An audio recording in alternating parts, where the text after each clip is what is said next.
Сәлеметсіздер ме, құрметті оқушылар? Өзін-өзі тану сабағына қош келдіңіздер. Бүгін біз «Мен өзімді танимын» тақырыбындағы сабағымызды жалғастырамыз. Бұл сабақта біз ақиқат туралы білімімізді тереңдетіп, ойымызды әрі қарай дамытамыз. Өзін-өзі тану өмір бойы жалғасатын үрдіс. Өзін-өзі тану жалпы адамзаттық құндылықтар мен ұлттық құндылықтарды меңгеріп, өмірдің мәнін түсіндіреді. Өзін-өзі тану өзіңнің жан дүниеңді табуыңа көмектеседі. Себебі әлемнің ең басты құндылығы адам бақытты болуы үшін жаратылған. Бүгінгі сабақтың дәйек сөзі Шәкәрім Құдайбердіұлының «Өзіңді өзің танысаң, істің басы». Өзіңді өзің тәрбиелеу, тану өмір талабына сай шыңдау, ол өзіңді өзіңе бағындыру. Әр адам әр түрлі болады. Сондықтан өзіңе тән өзгешелік бұл кемшілік емес. Әрбір жаста, әрбір кезеңде өмірге әр түрлі көзқараспен қарауға болады. Бірақ өміріміздің мәнді, мағыналы болуы өз қолымызда. Парасатты адам болып қалыптасу үшін ақыл, ішкі тыныштықпен үйлесуі керек.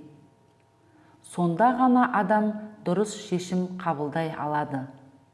Барлық істің басы өзіңді танудан басталады. Сабағымызды оқулықта берілген Василий Сухомлинскийдің «Сенің өзің» атты шағын әңгімесімен жалғастырамыз. Өзіңе өзің ие бол. Өзіңе қызмет етуді кішкентайыңнан үйрен.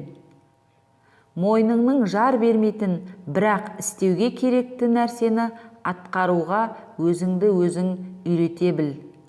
Адамдарға жамандық ойлама, адамдарды ренжітпе, адамдардың жанын ауыртпа, мазасын алма, тыныштығын кетірме. Кішкентайыңнан қанағатшыл болуға үйрен. Бар жаныңды сала оқу сенің тал бойыңа жарасқан. Ой жалқаулығын жек көр. Ойсыз кітап, оқусыз ақыл, ой еңбегінсіз өткен күн бұл босқа өткен күн. Білімнің қайнар бұлағы сенің рухани байлығыңның қайнар көзі, кітап болып табылады. Өз кітапханаңды жасақтап ал. Кітапты оқып қана қоймай, сонымен бірге оны қайталап оқы. Енді осы мәтін желісі бойынша талдау жасап көрейік. Өзіңе өзің қызмет ету дегенді қалай түсінесіздер?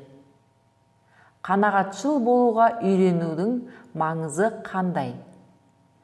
Жақсы қасиеттерді шыңдаудың қандай пайдасы бар? Өздеріңіз күнделікті өмірде немен шұғылданасыздар? Өзіңді өзің тану ізгілікке, жақсылыққа талпынуды білдіреді. Адам бұл өмірге жақсылық жасау үшін келген. Өзінің бойындағы адамгершілік қасиеттерін ашуға ұмтылыс адамды жақсарта түседі. Өзіңді өзің танысаң, өмірді танисың. Бүгінгі тақырып бойынша алған білімдеріңізді бекітіп, өз ұстанымдарыңыз бен ой-пікірлеріңізді қалыптастыру мақсатында келесі шығармашылық тапсырмаларды орындауға шақырамын. Оқулықта берілген 3-ші тапсырма бойынша жақсы адам болу үшін не істей аламын деген сұраққа жауаптарыңызды жоспар түрінде жазыңыздар. 4-ші тапсырма. Жақсы болу парызым тақырыбында эссе жазыңыздар. Өткен сабақта айтылғандай жобаның қалай іске асырылатындығы туралы оқулықтан танысқан боларсыздар. Жоба жұмысының бірінші кезеңі басталды. Ең бірінші жобаның тақырыбын қойып, мақсатын анықтап, жоба күнделігін реттеп алыңыз. Әр адамды өзінің келешегі қызықтыратыны сөзсіз. Ал келешегің жарқын ашық болуы тек өзіңе байланысты. Сондықтан жобадағы алғашқы қадамың «Мен қандай адам болғым келеді?» деген сұраққа жауап іздеу.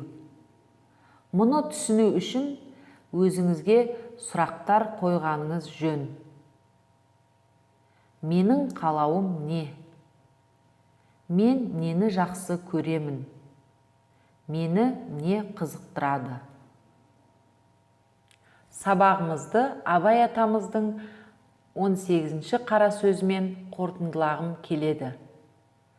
Тегінде адам баласы адам баласынан ақыл, ғылым, ар, мінез, оннан басқа нәрселермен оздым ғой демектің бәрі де ақмақтық.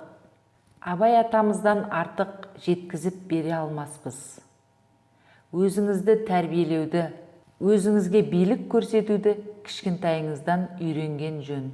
Құлқың соқпаған, бірақ қажетті істі атқаруға өзіңді көндіре біл. Бүгінгі сабақ үшін рахмет. Сабақ аяқталды. Қош сау болыңыздар.